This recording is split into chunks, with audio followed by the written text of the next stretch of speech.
todos. Em primeiro lugar, é um prazer anunciar mais esse webinar realizado pela Instituição Fiscal Independente, a IFE, do Senado Federal.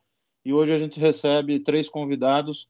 Primeiro, o senador Tasso Gereissati, o economista Pedro Neri e o economista Daniel Duque. Nosso objetivo aqui hoje é discutir responsabilidade social e responsabilidade fiscal. Todo esse contexto de crise pandêmica e crise econômica, quais as melhores ações a serem tomadas nesse momento, o debate do auxílio emergencial e, ao mesmo tempo, a necessidade de ter um norte da responsabilidade fiscal mantido. Então, nós vamos dividir a apresentação em 10 minutos para cada expositor, começando pelo senador Tasso Gereissati, a quem agradeço pelo aceite.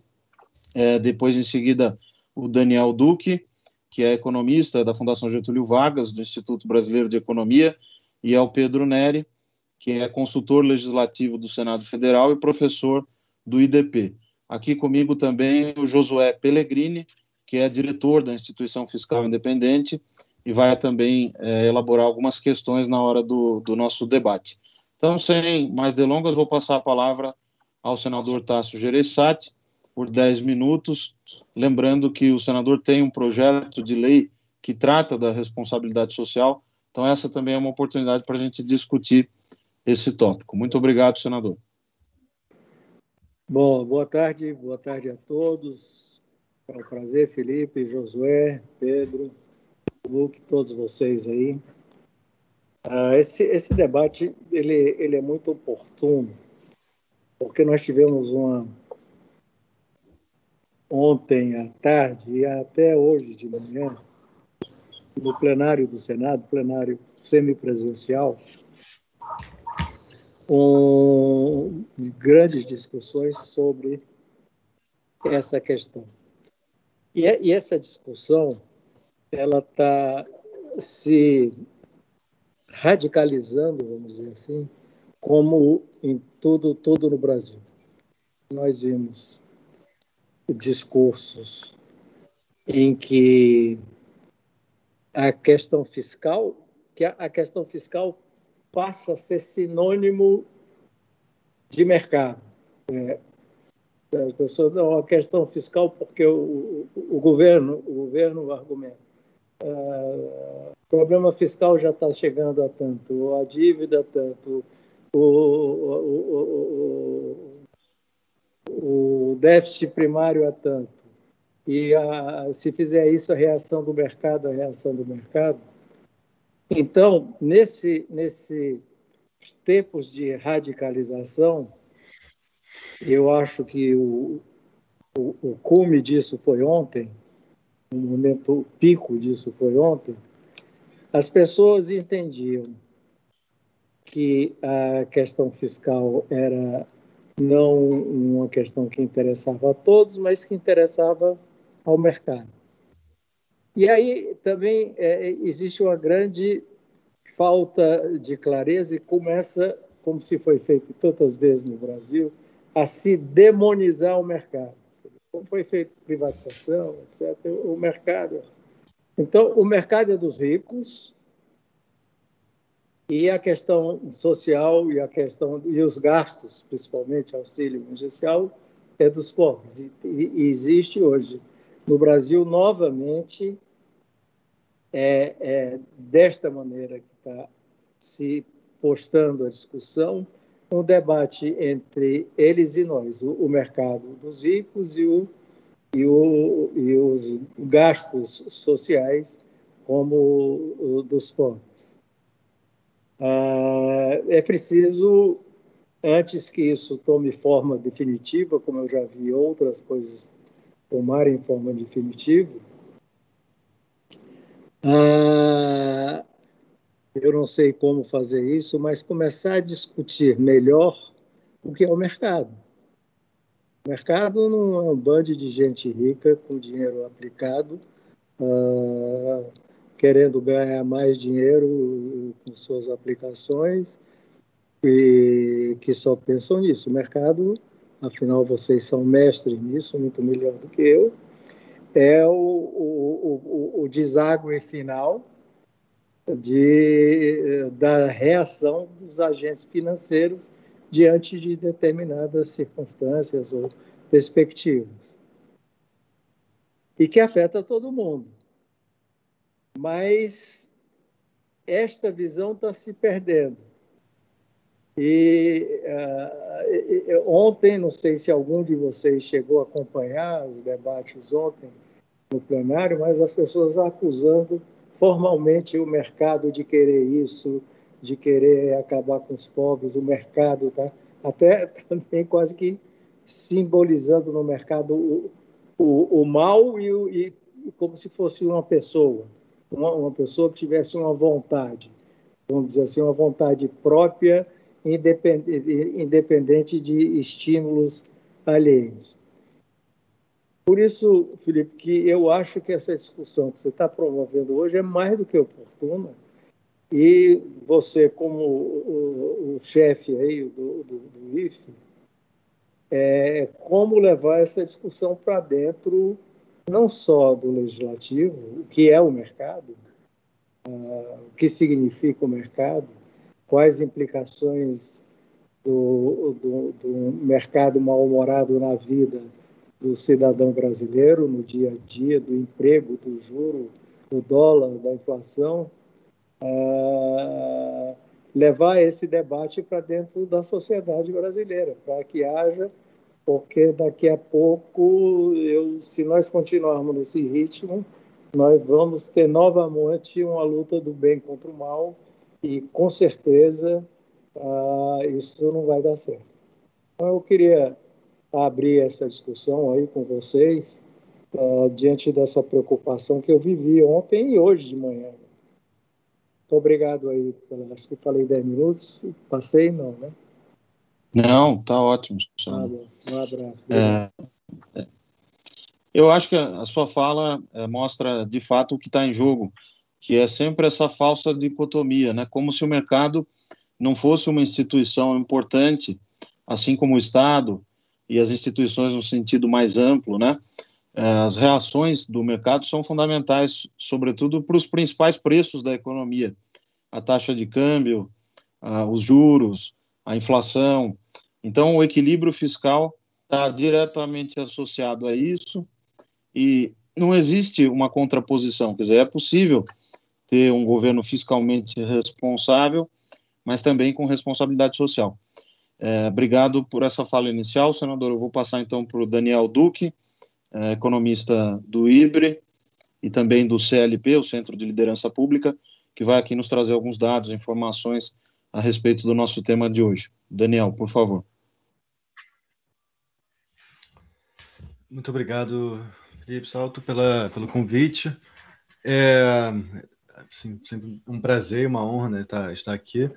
Queria perguntar, como está para vocês aqui a tela? Estão vendo a minha apresentação? Sim, dá para ver bem. Maravilha, legal. Bom, eu me sinto até muito impelido a entrar nesse debate que vocês começaram sobre o mercado e responsabilidade fiscal, enfim. Mas, enfim, eu acabei montando uma apresentação, né, que acho que sai um pouco desse tema, que a gente pode voltar aí na meia hora final aí do debate. Mas, assim, queria falar um pouco, né, justamente sobre as questões do auxílio emergencial, do que a gente está discutindo hoje, dessa volta dele também, enfim, e de como a gente pode fazer essa discussão de forma a melhorar, né, enfim, a situação dos mais vulneráveis nesse momento de emergência social que está vivendo no país, e de como, enfim, a gente também pode... Aí, enfim, depois a gente pode discutir como fazer uma mudança, né, uma reforma mais permanente nas políticas sociais do país, de forma também fiscalmente responsável, certamente passando aí por projetos que já estão sendo discutidos aí no Senado, como o próprio senador Tasso Gereissati propôs. Vamos lá. Primeiro, então, vamos falar aqui do auxílio emergencial, né? Como vocês podem ver aqui, né, o 2020, né, foi marcado por uma grande redução da renda do trabalho, né, da população. A gente tem aí uma queda grande aí nessa massa de rendimentos do trabalho, que é esse azul claro. No entanto, a gente teve aí um aumento grande de programas sociais, que é essa barra laranja aqui, ao longo de 2020, que foi justamente o auxílio emergencial, né? Enquanto os demais ficaram um pouco mais ou menos constantes, enfim, a gente teve essas mudanças principais na renda do trabalho e nos programas sociais. E com isso a gente teve uma redução grande também aí do Gini, né? Pela primeira vez a gente teve em pesquisas domiciliares, a gente teve um índice de Gini que vai de 0 a 1, que mede desigualdade, abaixo de 0,5, pelo menos para renda monetária, né? Quando a gente inclui renda monetária, isso já vai abaixo de 0,5 em outros momentos. Mas, enfim, além da desigualdade, a gente teve aí uma redução grande da pobreza extrema aí em 2020. E é claro que a gente está falando aqui de pesquisas diferentes, é sempre bom ter isso em mente, mas de qualquer forma a gente também dá para dizer que a gente teve aí um registro muito positivo, né, de uma melhora muito, muito relevante da renda da população mais vulnerável ao longo de 2020 devido ao auxílio emergencial. Aqui eu tento fazer uma simulação, né, de como teria sido a taxa de pobreza extrema sem o auxílio emergencial, enfim, tentando fazer uma estimativa de quanto estariam ganhando Bolsa Família se não estivesse ganhando auxílio emergencial, por aí. Isso aqui não é perfeito, mas enfim, dá para ver que realmente houve aí, a diferença entre a barra laranja e a barra azul justamente seria o tal do efeito do auxílio emergencial sobre pobreza e pobreza extrema. Além disso, dá para fazer juntar a PNAD contínua com a PNAD Covid. A amostra da PNAD contínua, né, veio do primeiro trimestre de 2019 da PNAD contínua. E, enfim, a gente consegue com isso fazer algumas projeções também de pobreza aí ao longo de 2021. Isso aqui é uma coisa mais técnica. Aqui vocês podem ver, né, um grande aumento dos programas sociais aqui das famílias que receberam auxílio emergencial. Todos tiveram muita queda muito acentuada, né, da renda do trabalho, mas os que ganharam auxílio emergencial tiveram um aumento dessa barra cinza, que é justamente o auxílio, muito elevado aí em 2020. Essa tabela aqui, eu vou tentar passar rapidamente por ela. Ela mostra basicamente que a gente teve aí um grande ganho de renda de programas sociais, né? Para aqueles que eram pobres em 2019, mas também para aqueles que não eram em 2019, né? Ou seja, a gente teve aí um ganho enfim, a renda de programas sociais per capita, né, em 2020, ela foi quase 10 vezes ali em agosto o que ela era em 2019. Mas também teve aumento para aqueles que não eram pobres em 2019, né? Um aumento aí de também até mais de 10 vezes, enfim, em agosto, né? E é claro, obviamente, se reduziu ali em novembro devido à redução do auxílio. Vamos lá, aqui eu tento fazer uma projeção. Posso fazer uma interrupção aqui, uma dúvida? Claro. Por que a renda dos não pobres subiu tanto? Não, isso aqui não é a renda dos não pobres, né? Isso aqui são os programas sociais, né? A massa de programas sociais que recebiam por per capita. Aumentou muito porque justamente o auxílio emergencial chegou a muitos que não eram pobres em 2019, né? Essa que é a questão, né? O auxílio emergencial ele não foi tão bem focalizado quanto por exemplo, o Bolsa Família, né? A gente tem aqui a gente mostra aqui que cerca de 1/3 dos domicílios que não estavam abaixo da linha da pobreza em 2019, eles tiveram pelo menos um morador com auxílio emergencial, né? Isso obviamente teve um impacto muito significativo na renda deles, porque justamente o auxílio teve um valor do benefício, né, muito alto, né? Então por isso que a gente vê esse aumento também para aqueles que não eram pobres em 2019. Espero ter respondido. Se você tiver alguma dúvida. Ok. Ou seja, Perfeito. hoje houve vou chamar de distorção na implantação do auxílio emergencial, os não focados no desfocamento do programa. Exatamente. Assim, essa é uma discussão importante, porque justamente o auxílio ele não tinha muito como não ter uma taxa de erro elevada nesse sentido, porque o governo tentou, né, chegar à população ali dos informais sem saber dizer, enfim, verificar quem realmente ia precisar e de quanto ia precisar, né? Então foi escolhido ali um valor do benefício, e tentou, né, chegar ali às pessoas pela autodeclaração. E isso fez com que realmente a gente chegasse ao número elevado de beneficiários que não estavam abaixo da linha da pobreza em 2019, né? Muito bem. Fazendo, então, essa tentativa de projeção da pobreza, né, as hipóteses ali que eu coloco é uma renda do trabalho e de outros rendimentos seguindo a mesma tendência entre novembro e agosto, só que também não imputando um zero caso tenha sido negativa nesse período, ou seja, ninguém teria queda de renda nesse período. E os programas sociais aumentando 10% em relação ao primeiro trimestre de 2019, a não ser que em novembro de 2020 já superassem, né, excluindo o auxílio emergencial. Basicamente, o que eu encontro aqui é que a gente teria uma taxa de pobreza em torno de 30% em janeiro de 2021, e uma taxa de pobreza extrema em torno de 9,6%, 9,7%.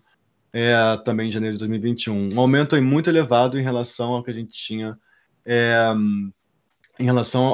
tinha em 2019. Né? Em 2019 ali estava em torno de 7%, e 2020 estava em torno de...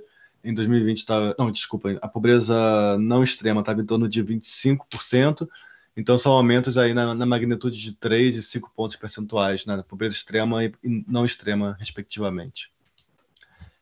Bom, isso aqui é uma discussão agora sobre justamente o que vai acontecer agora em 2021. Infelizmente ou felizmente, não sei dizer na verdade, o governo desistiu de mudar as políticas sociais de forma mais permanente, né? E agora, basicamente, o que se discute é qual vai ser o auxílio emergencial. Aqui estão algumas discussões de gasto, né? Enfim, aqui eu faço faz uma comparação de modelos, né? Aqui eu tenho um modelo do governo aqui que eu estou projetando que o governo vai preferir um auxílio emergencial num benefício aí de torno de R$150. O outro benefício, né? O outro modelo é em torno de R$250, mais ou menos. Claro que com pai ou mãe solteiros podendo acumular 2 benefícios.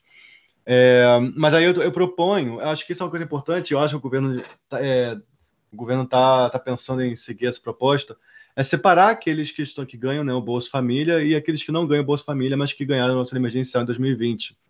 Porque separando aqueles que ganham o Bolsa Família, você pode justamente saber quantos são na família, enfim, você tem mais informações, né, sobre essas pessoas.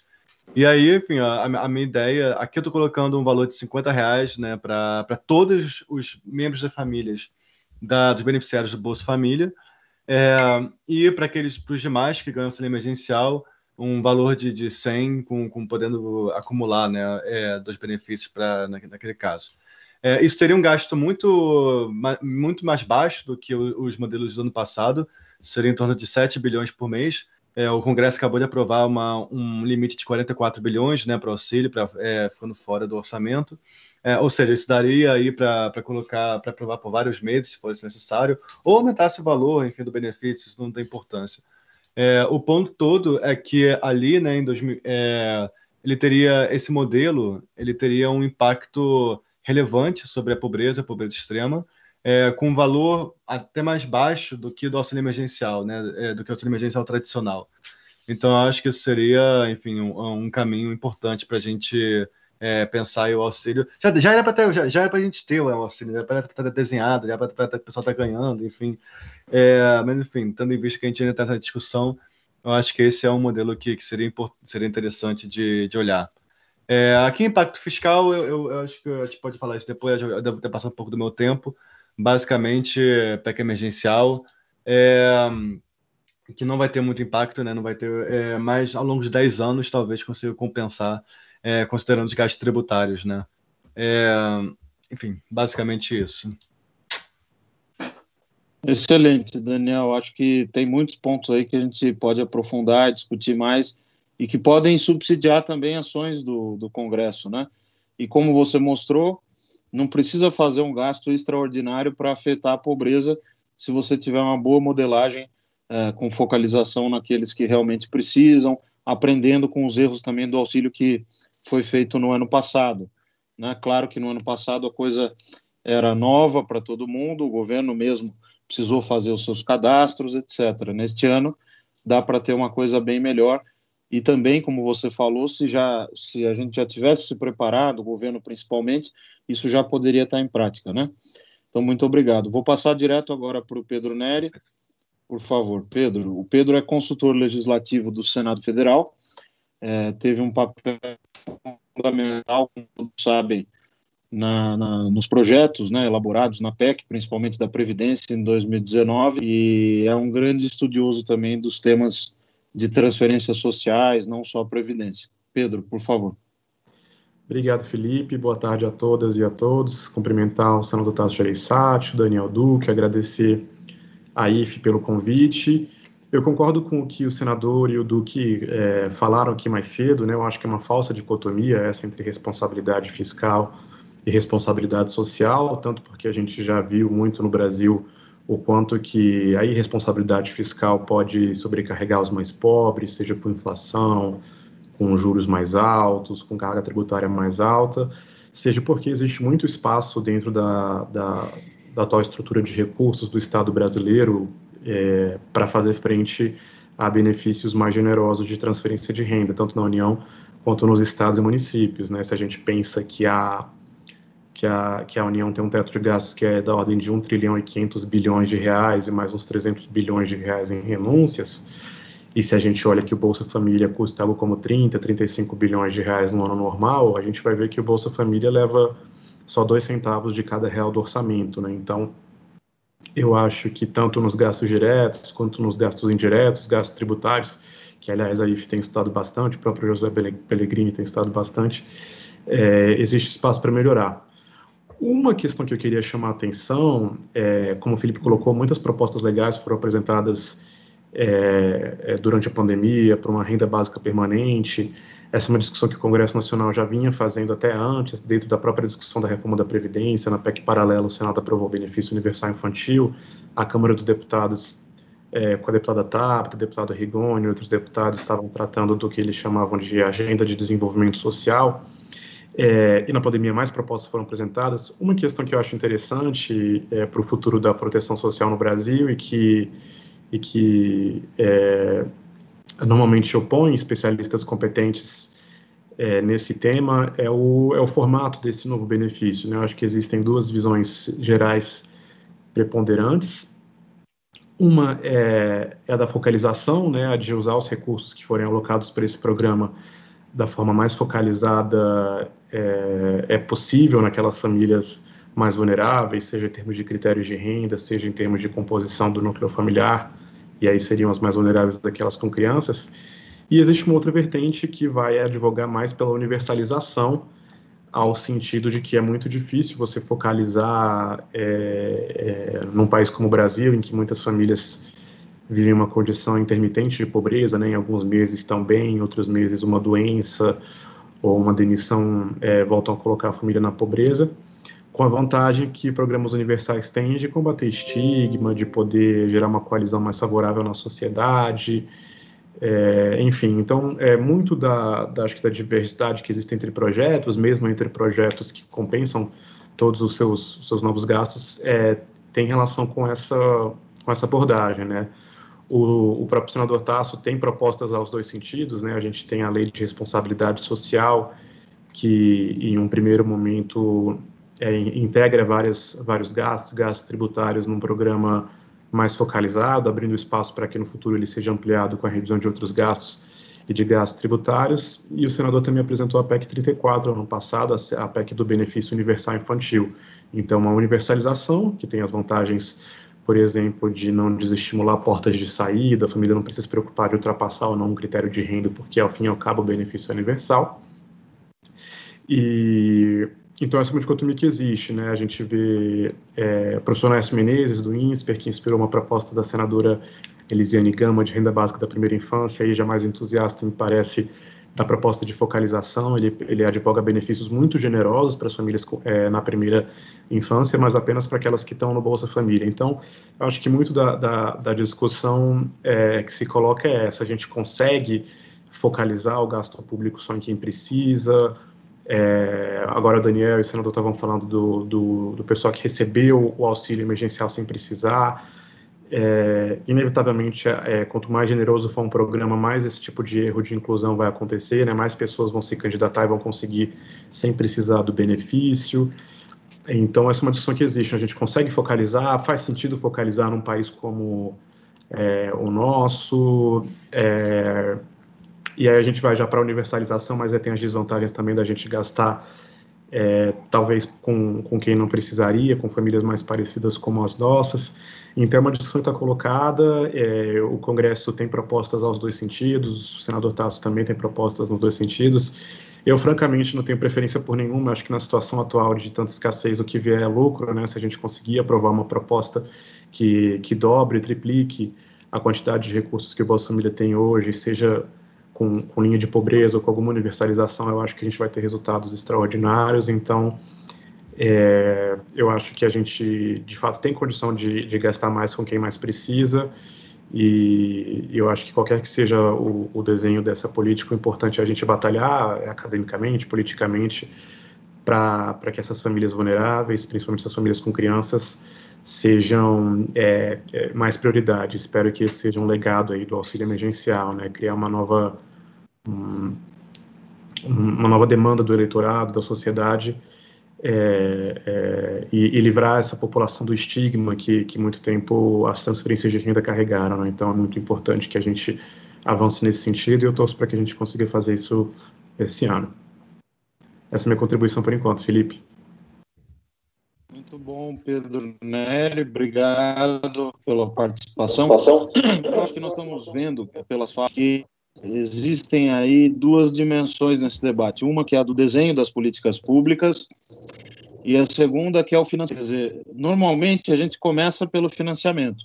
Precisa de tantos bilhões para esse programa ou para essa agenda, mas sem pensar bem no desenho da política. Se ela for uma política bem eficiente, e até mais do que outras que existem hoje, a gente tem o abono salarial, a renda mínima vitalícia, o próprio Bolsa Família, que é o mais importante de todos, né? Tem uma multiplicidade de benefícios. E, por outro lado, há espaço no orçamento para se promover economias de recursos que seriam muito bem alocadas nessas novas agendas sociais.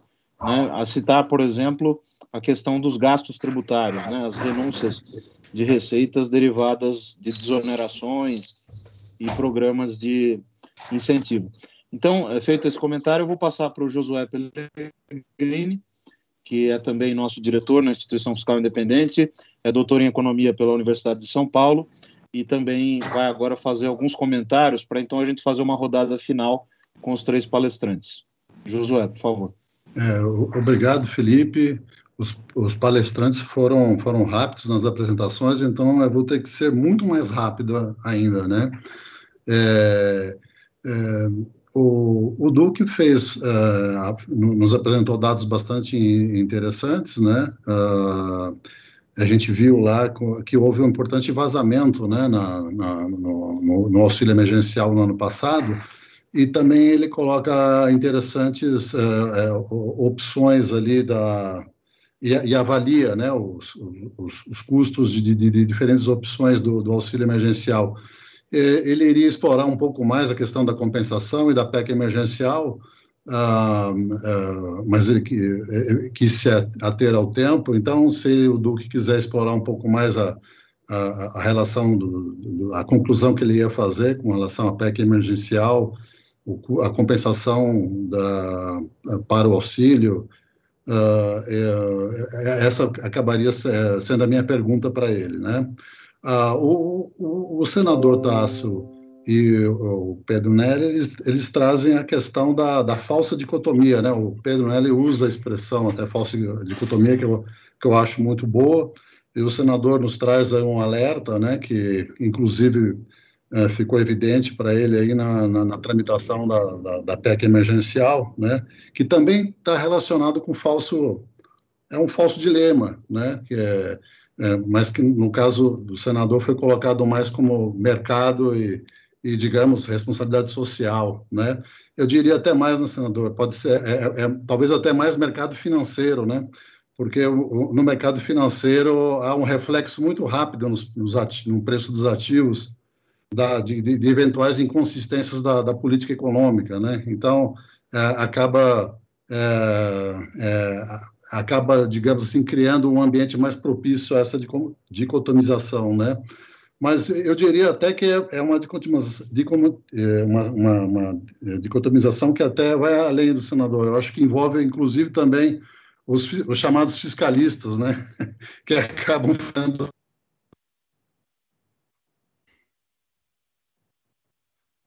É que existe até digamos assim, seja uma forma de retórica, né? Daqueles que são contra, né? O equilíbrio fiscal, teto de gastos, né? De criar essa aparente dicotomia, né? De um lado estão aqueles que querem como um valor em si mesmo, equilíbrio fiscal, e os outros que têm responsabilidade social, né? Então, da minha pergunta para o senador Tássio e para o Pedro Nery é explorar um pouco mais, né? Essa questão daí da falsa dicotomia, né? Eu até já colocando um pouco a minha resposta para essa pergunta, né? Eu acho que o nosso problema, assim, quando existe o espaço fiscal, né, essa dicotomia ela não fica tão presente. O problema é a situação fiscal do Brasil, que não tem espaço fiscal nenhum, né? E tem um montante muito elevado de gastos, e que quando a gente precisa para uma coisa tão importante como essa, como auxílio emergencial, fica essa discussão tão acalorada, né? E aí cria-se também um ambiente propício para essa falsa dicotomia. Eu acho até que a pergunta, a dicotomia, na verdade, ela não é responsabilidade fiscal e social. A dicotomia, na verdade, é gastar mais com uma coisa ou gastar mais com outra, né? A questão central, dado que nós já temos gastos tão elevados, é se eu vou querer gastar mais com o auxílio emergencial ou com qualquer outro gasto que talvez não tenha um retorno social como esse tem, né? Então, eu diria que esse, na verdade, é a questão, né? Não é responsabilidade social contra a responsabilidade fiscal. É uma questão de prioridades, né? No que exatamente se quer gastar. Então, com relação à pergunta para o senador Tássio e para o Pedro, se pudesse explorar mais qual a compreensão de vocês a respeito dessa falsa dicotomia, né? Se o problema não é, no fundo, na verdade, a frágil situação fiscal que a gente tem, né, com gastos elevados e que impedem a gente de fazer um auxílio emergencial com mais tranquilidade, né? Muito bem, então, começando com o senador. Obrigado, Josué, pelos comentários e questionamentos. Passar para o senador, depois Pedro e Daniel, e aí a gente encerra. Eu gostaria de fazer algumas perguntas também, mas o que eu quis colocar é que está se começando a construir a palavra que está na moda aí, que o Pedro gosta, narrativa, né? A narrativa que disciplina fiscal e mercado é a mesma coisa. Quem não quer isso não é o problema fiscal em si, é o mercado, esse ente do mal que não tem sensibilidade social e que não tem consequência nenhuma às suas reações. É apenas um ente do mal que protege, do ponto de por ser ideológico, um determinado setor dos ricos em detrimento de outros. Quer dizer,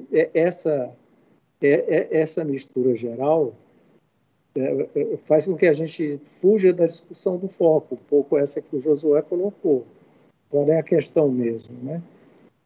A consequência pode até ser no tal do mercado. Mas qual é o foco? Porque nós já gastamos demais, como o Josué colocou, e tem que escolher os gastos? Essa é uma questão. E a gente está perdendo o foco, estou dizendo do ponto de vista legislativo, dos focos do problema. Porque está virando a discussão entre os bolsonaristas e os lulistas. Um é mercado e outro é defensor dos pobres. Mas eu queria saber, e isso que eu estou achando perigoso, porque se perdeu a racionalidade, está se perdendo o que já teve no início não no início do governo, no início do governo Bolsonaro, uma discussão mais racional sobre o problema, em que o próprio ministro colocou a tal da agenda liberal, em que dava a questão fiscal como eixo do desenvolvimento, do ambiente para desenvolvimento econômico. Essa discussão se perdeu no sentido da racionalidade dela. E fiquei muito preocupado como estava desenvolvendo a discussão ontem. E voltando à discussão de ontem, eu queria saber, que foi a discussão de hoje, sobre a questão do teto que foi colocado no primeiro turno, na complementação de voto do senador Bittar, o teto de 44 bilhões sobre o auxílio emergencial. Qual é a opinião de vocês sobre ter ou não ter esse teto e quais as consequências disso? Obrigado, senador. Passar então para o Daniel. Daniel, se você também quiser e puder comentar essa pergunta feita pelo senador, vale lembrar que nos cálculos da IFE, esses 44 bilhões dariam para sustentar cerca de 5 meses, né, do auxílio para 45 milhões de pessoas, incluindo os 19 milhões do Bolsa Família, com um benefício médio de R$250. Mas certamente você também tem aí cálculos que podem elucidar essa questão. Claro. Vamos lá. Deixa eu ver se vocês conseguem me ver. Conseguem ver aqui que eu estou mostrando. Eu acho que 44 bilhões assim, deveria ser sim possível de a gente criar um bom colchão social nesse período mais grave aí dessa segunda onda, né? Eu vou perguntar de novo se vocês estão vendo aqui minha apresentação, né? Esse é meu PowerPoint. Agora sim.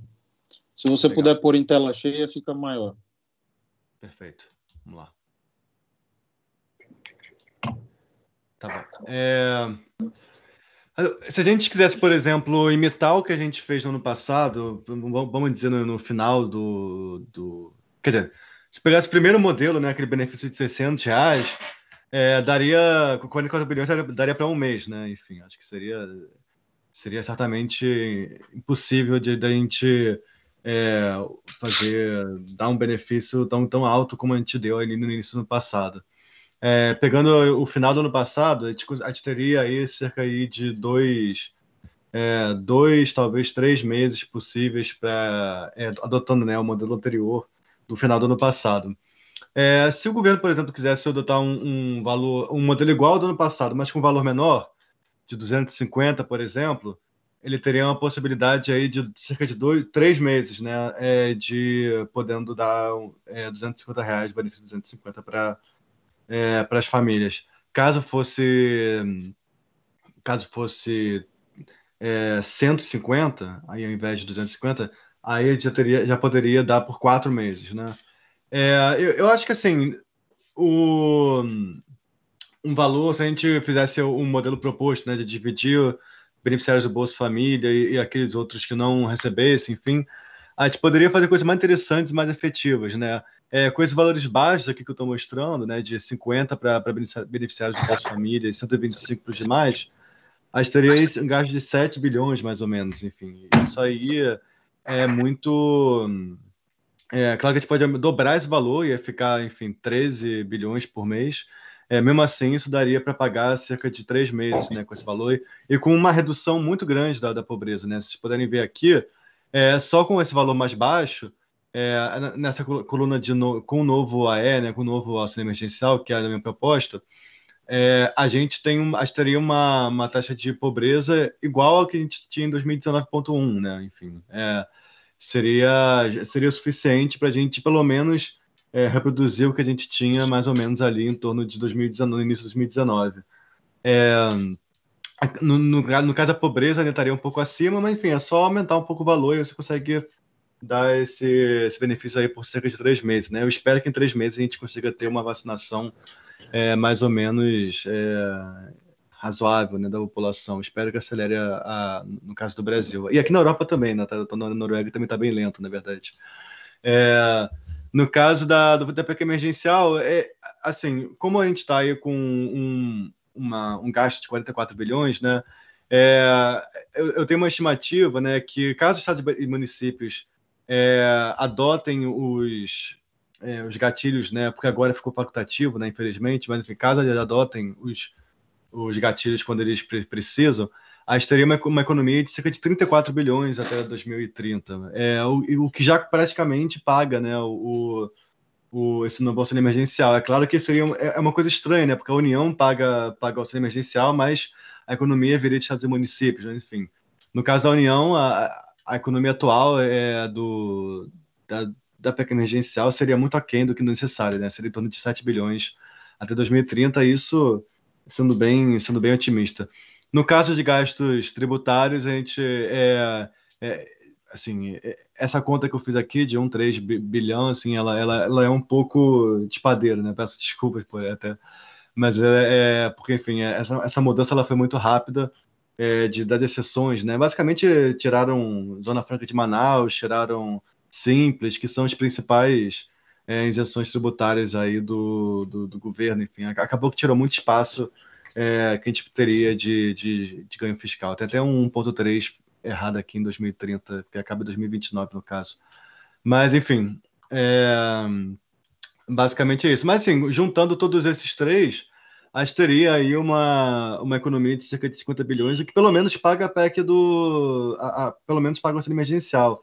Acho que o maior problema é que, assim, antigamente se imaginava que a PEC emergencial ia melhorar a situação estrutural fiscal do país, né? Eu acho que hoje em dia mudou o foco para a PEC emergencial pagar o auxílio emergencial, o que enfim, é uma pena, porque a situação fiscal do Brasil ela é um problema em si só, e já era muito problemática antes do auxílio, né? Acho que agora já me estendi demais um pouco, vou aqui parar de apresentar. Excelente, Daniel, obrigado pelas considerações. A questão do gasto tributário, de fato, as exceções foram grandes, né? Metade do gasto tributário de 4% do PIB está fora da regra de ajuste. E tem que ver se a outra metade que sobrou conseguiria ser reduzida ao longo do tempo praticamente a zero, porque como o total de 4% do PIB tem que cair para 2%, você deixou 2 pontos de fora, os outros 2 teriam que fazer toda a tarefa, né? Mas obrigado mais uma vez. Vou passar agora para o Pedro Neri e aí a gente se encerra.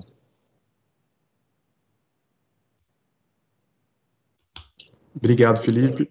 Então, esses 45 bilhões, 44 bilhões do auxílio emergencial são realmente uma ordem de grandeza menor do que o auxílio emergencial pago no ano passado, né? É algo como 15% do que foi gasto de auxílio emergencial no ano passado.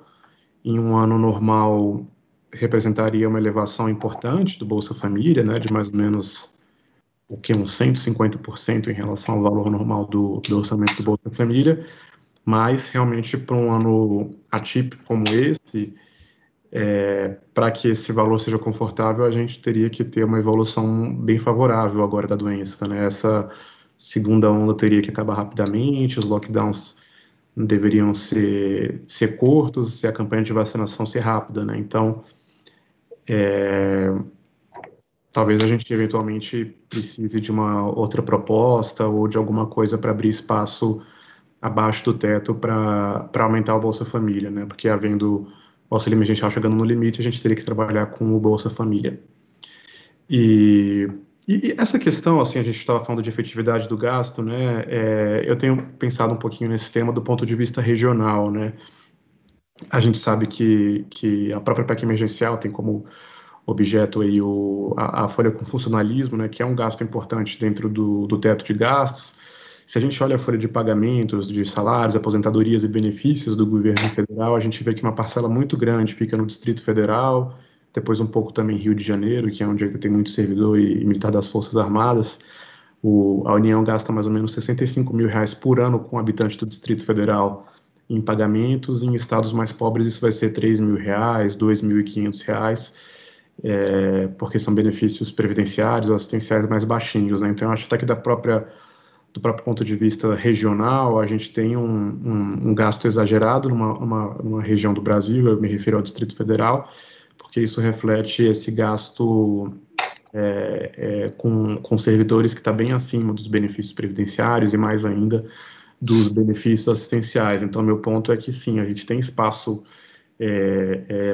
para trabalhar a responsabilidade social com responsabilidade fiscal. Eu acho que a gente não teve aqui muito tempo para falar das consequências da falta de responsabilidade fiscal, né? A gente sempre está falando que fiscal está difícil, que tem essa nuvem negra assim no horizonte, mas a gente não tem avançado muito em apontar esses riscos, né? Mas basta a gente pensar ali que naquela recessão de 2015 e 2016 a gente conseguiu conviver tanto com uma queda muito elevada do PIB, até maior do que a de 2020, como com uma inflação muito acelerada, né? E a gente vê desde o teto de gastos um quadro de juros mais favorável, né? Então, eu acho que a gente precisa também trabalhar um pouco em traduzir melhor o que é esse risco fiscal, né? O que ele significa em termos de geração de oportunidades, geração de emprego, em relação ao poder aquisitivo das famílias, já que a gente está falando de inflação.